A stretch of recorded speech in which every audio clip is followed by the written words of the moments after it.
అదృష్టం కావాలి అంటే ఎదురు చూడండి.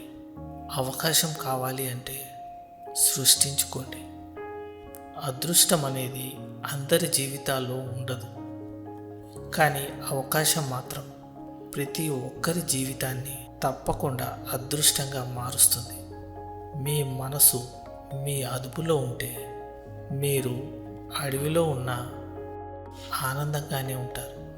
డబ్బు అనేది ఒక మహావృక్షం లాంటిది. దాన్ని కిందకు వెళ్ళాక మన నీడే మనకు కనపడదు.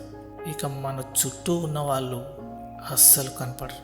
డబ్బు విషయంలో ప్రతి ఒక్కరూ స్వార్థపరులే. పాము యొక్క పడగ నీడలో ఉండటం ఎంత ప్రమాదమో, కొంతమంది వ్యక్తులతో ఉండటం కూడా అంతే ప్రమాదం.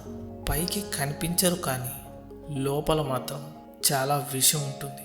నువ్వంటే ఇష్టం ఉన్న వ్యక్తిని అశ్రద్ధ చేయకు, ఎందుకంటే నీకు అర్థమయ్యేలోపు వారు మీకు దూరం కావచ్చు.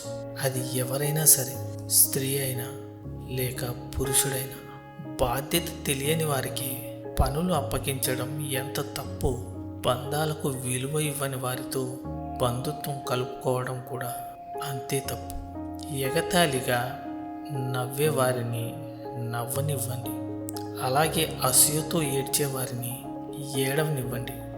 మీరు మాత్రం మీలాగే ఉండండి.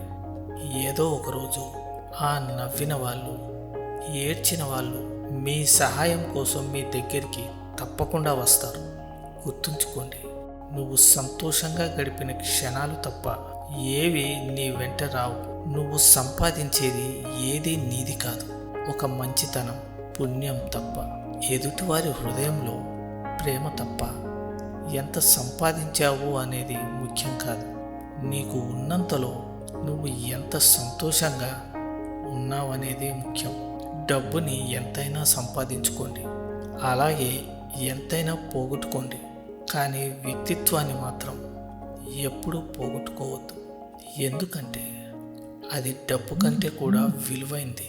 తండ్రి మాట నిలబెట్టడానికి 14 ఏళ్ళు అరణ్యవాసం చేసిన రాముడు ఒక్కడే. కానీ తండ్రి గౌరవం నిలబెట్టడానికి అత్తింటి వాసం చేస్తున్న కూతుర్లు ఎందరో. జాగ్రత్తగా ఉండండి, అలాగే ధైర్యంగా ఉండండి.